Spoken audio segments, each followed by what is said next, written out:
Welcome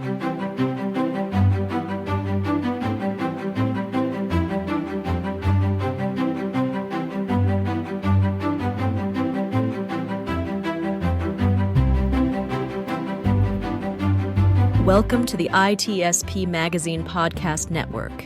You are about to listen to the After 40 podcast with Dr. Deborah Heiser. Whether you're seeking inspiration, guidance, or a fresh perspective on the rich possibilities life offers after 40, this podcast is your go-to source.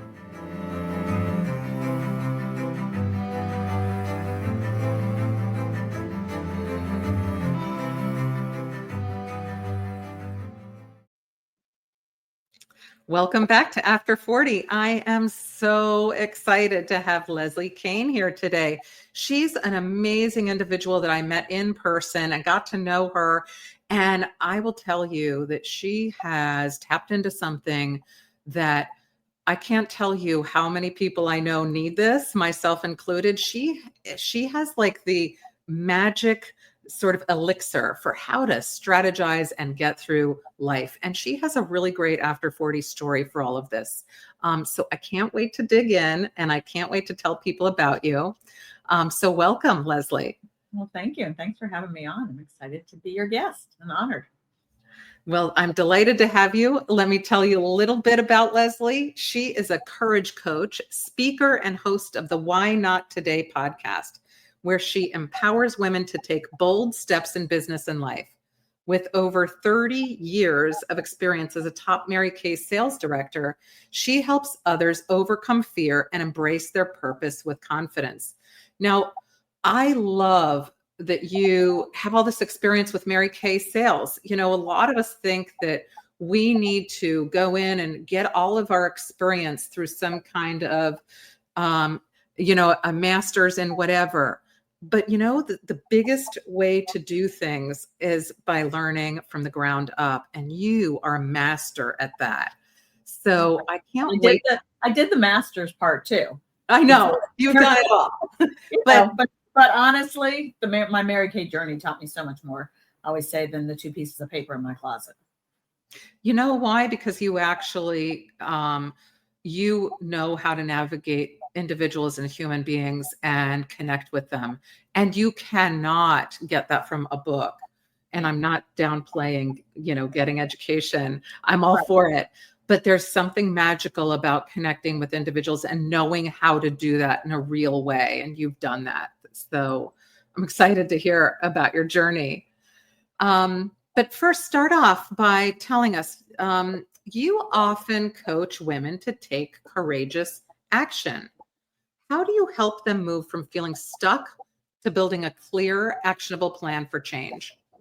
Well, my company name is Why Not Today, and that came out from a podcast that I started with people sharing courageous stories and saying why not today. And I've really found, like, I don't know what you said, the magic is action and just doing it. And so when people are stuck, often it's in our head. And so getting it out of your head and onto paper, brainstorming, brain dumping, get it all out. And then what can you do today? Not next week, not next month. I met with somebody the other day that is working a corporate job, but her dream is to own her own business. And I asked her, I'm like, have you started an LLC? No, I'm going to talk to my cousin and we're going to figure out, she's a financial person, figure it out. I'm like, it is not hard to start an LLC. Why don't you do it tonight? And she's like, gave me all these excuses. And before I went to bed that night, I got a text. She goes, I started my LLC. And so I think it's pushing, encouraging, giving people permission to do the thing, and not perfect.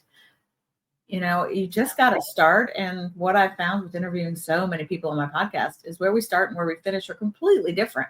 Yeah. But you just got to start. If people think about it all day long, and it grows too in scariness. And you just, I don't know if that's a word, but it's just taking action, not waiting. What's one little thing you can do today? Not next week, not next month, but today. I love that you say that, to do it today, because people make lists all the time about the things that they want to accomplish, but they don't have a date set for when they need to get it done by. or they'll give themselves the permission to push it out. I love that you gave the suggestion, do your LLC today. Well, I'm also, I say, I don't call myself a procrastinator, but I am deadline driven. So give me a deadline and it'll get done the day before more than likely. So, but have that deadline, the significant date, the something to move you, but have a deadline. And, but what can you do? Just one little thing today. Maybe it's researching, maybe it's calling one person. It's just one thing. I love that. Having actionable things that you can do makes all the difference. It takes it from overwhelming to reducing it to doable. Right. So what's your personal system for setting goals and staying organized? And I know that you are a systems expert in your business and your podcast work, especially when you're juggling multiple roles like most of us do. Yeah. So one is, get systems in place that make it easy. Whether it's your standard operating procedures, I've been using Google Docs a lot more, and I have an idea or something needs to be done. I put the procedure right in there. So then whether it's a chat prompt or a procedure, it's there and, you can grab it quickly. If you do something twice, it should be a system. As far as like planning and systematizing, and this was lots of years of Mary Kay, and honestly, I just finished it a few minutes ago, is I have a planning procedure. I created, creating systems that work for me helps. So like planners, I tried every planner under the sun, and I couldn't figure out what I wanted. So I took all the things I liked and had my graphic person create one for me. So I have a daily planner sheet that I use, but then at the end of the month, I spend time going through last month, what fell through the cracks, what do I need to follow up on, and then projecting where's my income, where am I going to, what do I have to do this month? And it's interesting. I found, especially, and I'm still active in Mary Kay, that until I plan and have a strategy and put down, like, who do I think is going to do this and what's going to happen? What are my goals? Really not much starts. So I did it an hour ago and orders will probably start coming in because, you put it down and the universe just kind of works towards you. I'm sure you've seen that happen. You have an idea, you write it down, and then, oh, wow, it just happened. So I have a system, and it's making things easy and accessible. So there's a tracking sheet I use to track everything every month. Well, I use a new one every month and I print a whole bunch out. So I just grab it and I don't have to find the document, print it. So how can you make things easy, systematized, things that are at your hands that it doesn't take 10 extra steps to do it? That's so smart. And I think that having it at your hands is so key, because then you're going to have everything on Post-it notes. Otherwise it gets lost, it's disorganized. And I've been there and done that. So I know. Now I do have the Post-it notes. I have them next to my bed and I have them in my bathroom because the ideas come to you. And that's smart. Oh yeah. I have one next to my bed. I have one in my bathroom. And then in the morning after I've gotten ready, I take both those Post-it notes and I put them in my planner and throw them away. But you come up with the ideas, when your brain stops is when the ideas come. The other system that is helped me tremendously recently is using AI, using ChatGPT.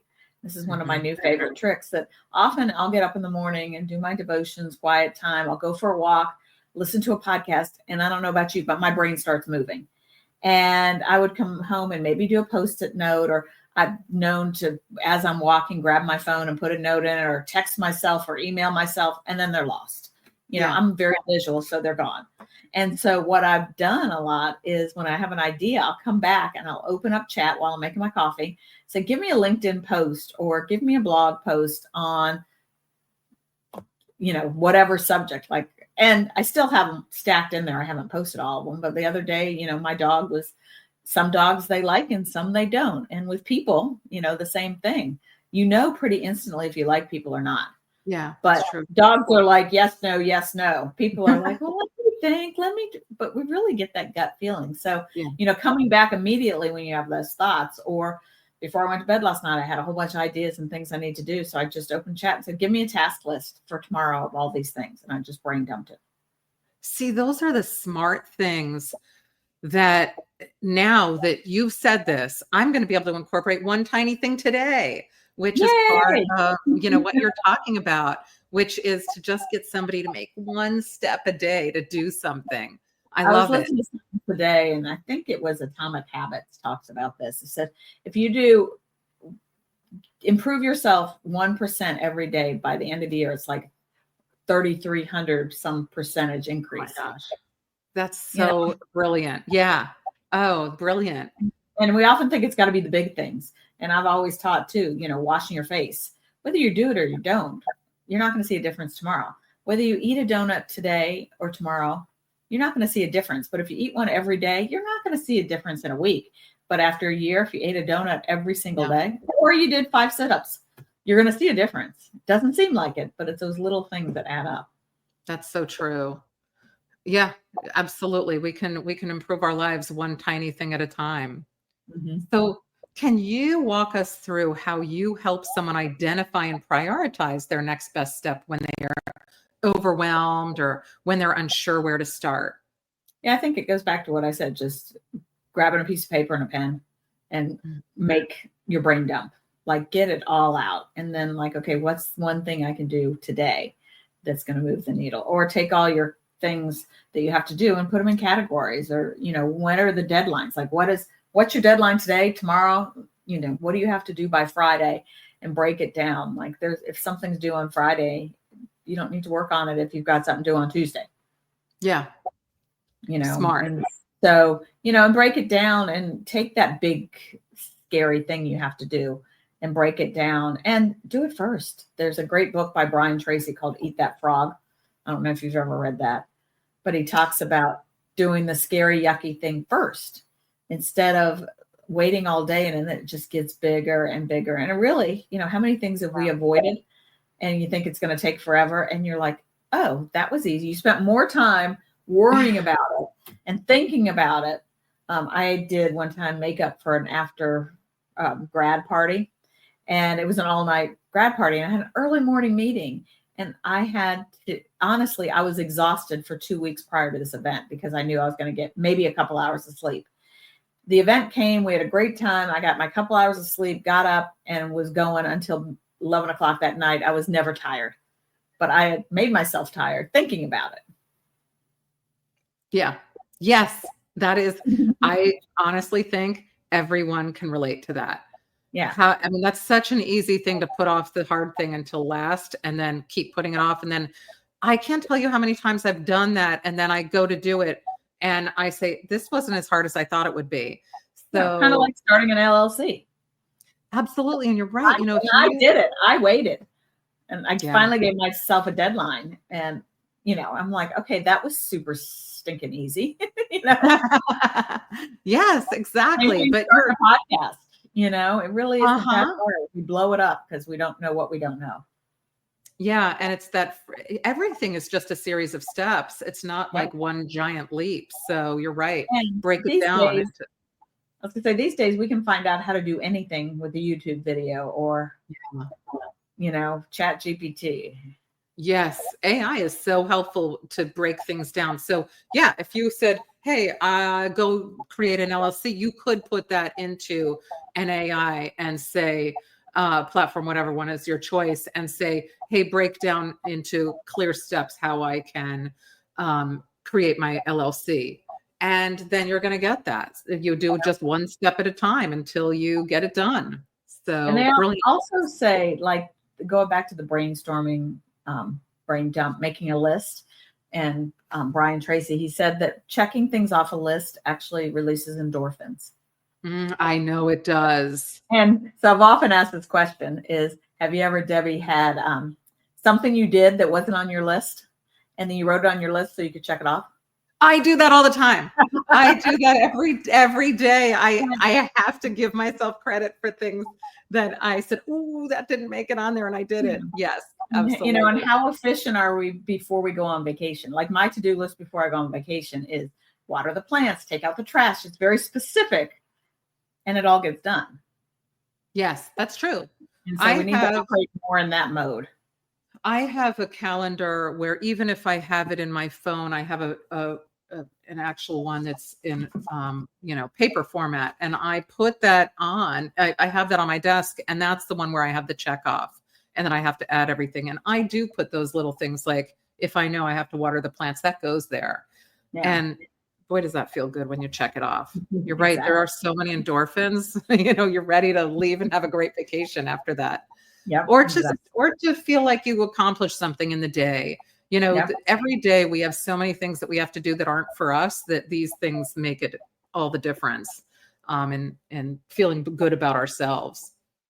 So how has your strategic approach evolved over the years? You started with Mary Kay. How has that evolved, especially now that you're in the after 40 chapter of life? It's just, we pick up lessons all the way along. And so whether it's from mentors or doing it wrong and figuring it out, and let's try a different way, kind of like the planner, I had to figure out what worked for me. And learning more about us. Are you a visual learner? I am, and I have to have things in front of me. If I put it away, it's forgotten. Or accessible.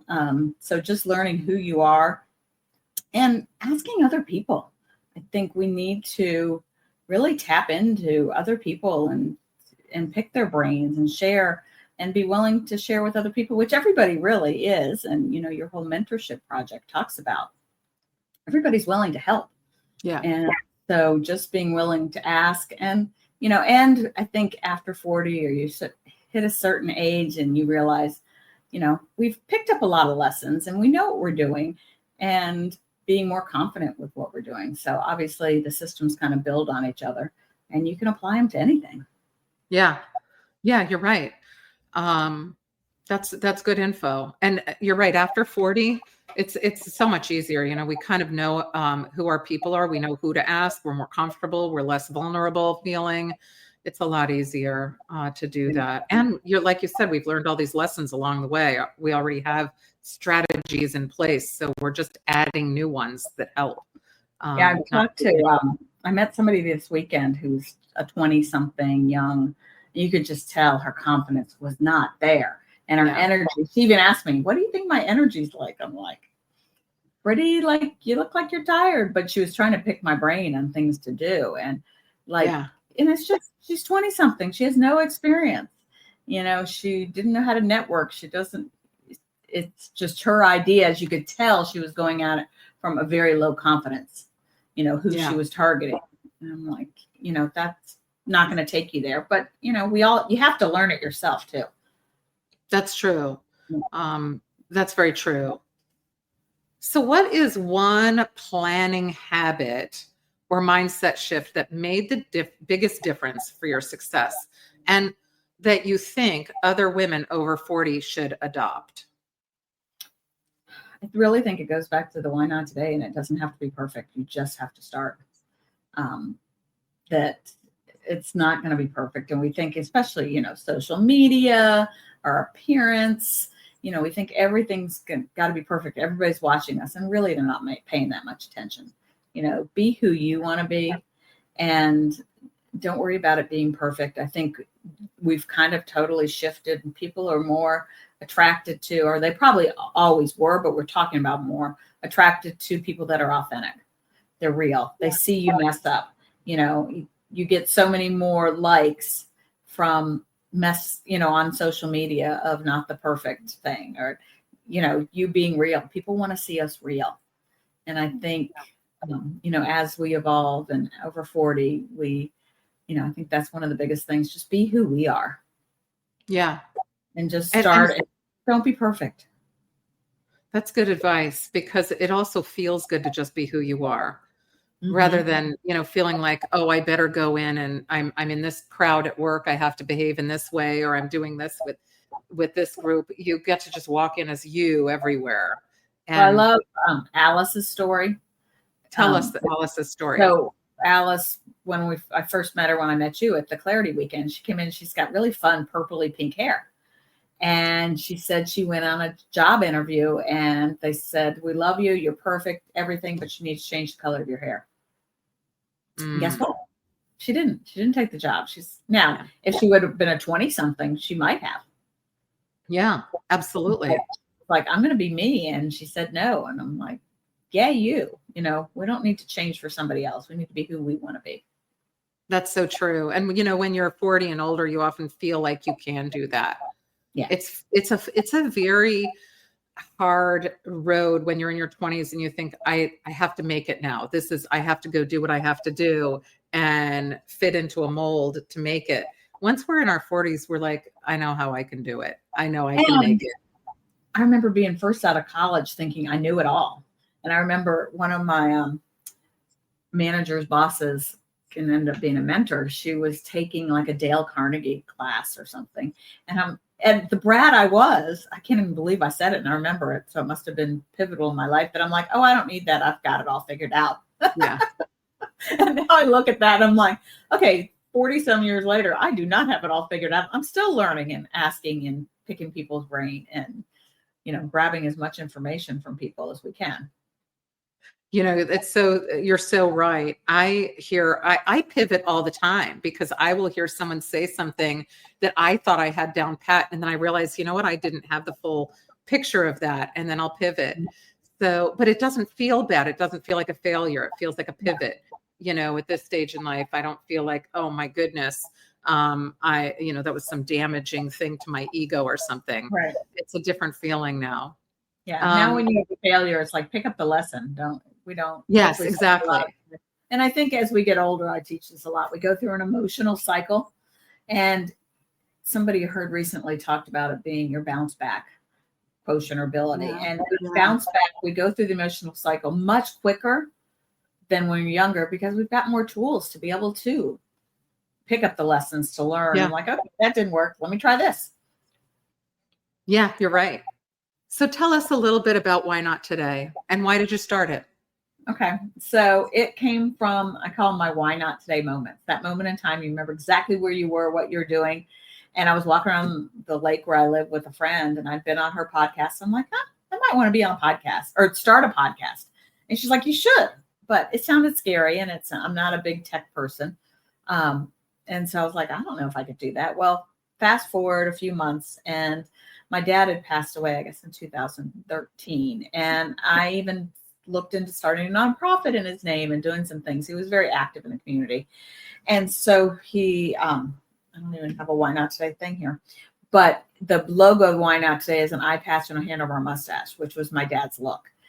He'd lost his vision on one eye when he graduated from high school, and he had a handlebar mustache. So this man posted on a social media site that I don't ever even go on.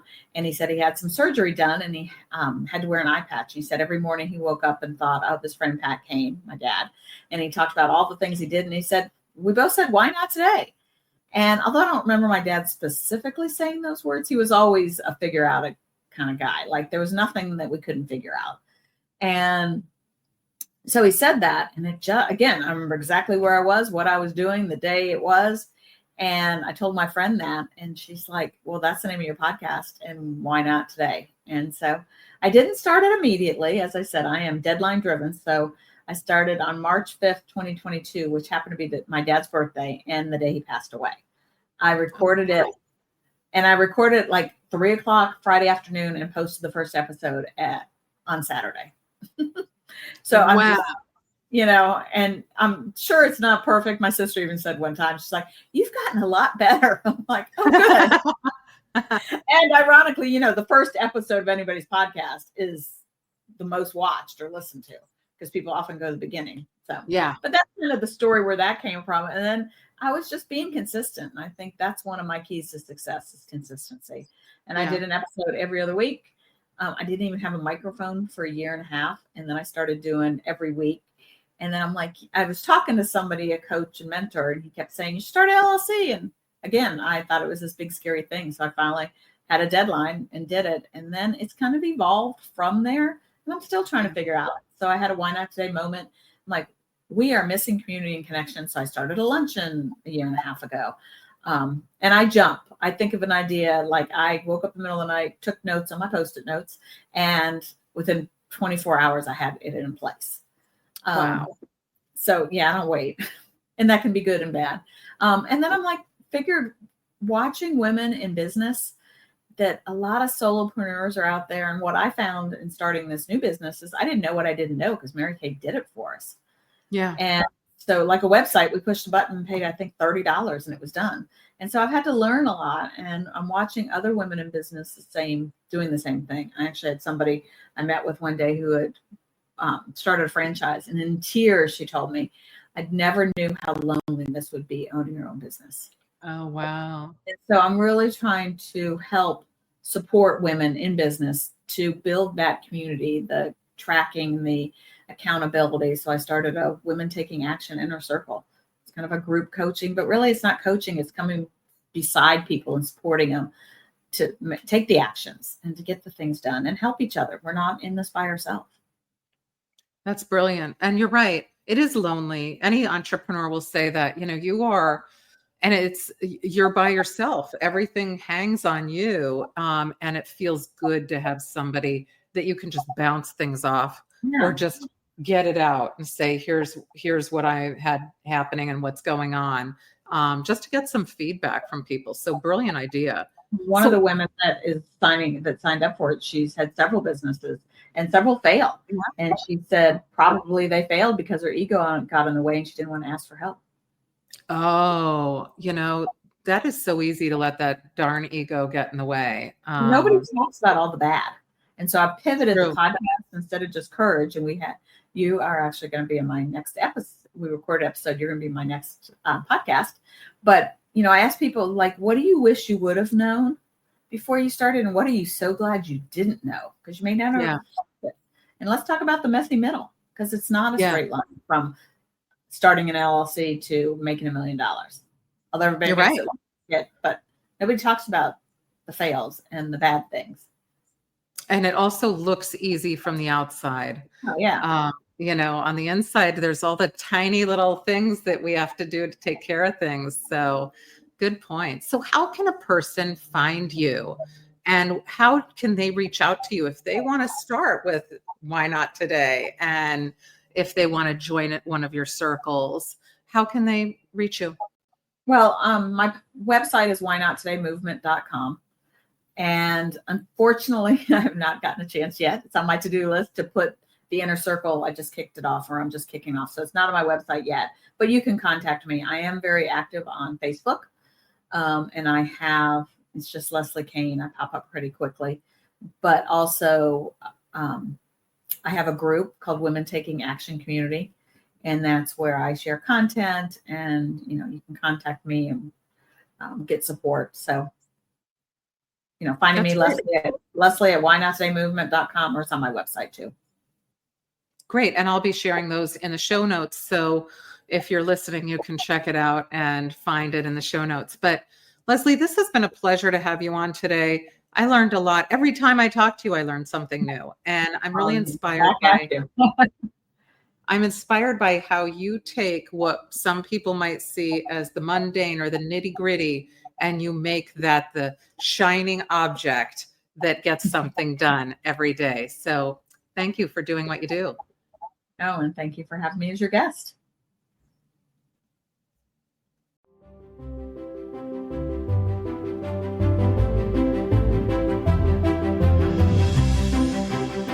We hope you enjoyed this episode of the After 40 podcast with Dr. Deborah Heiser, part of the ITSPmagazine podcast network.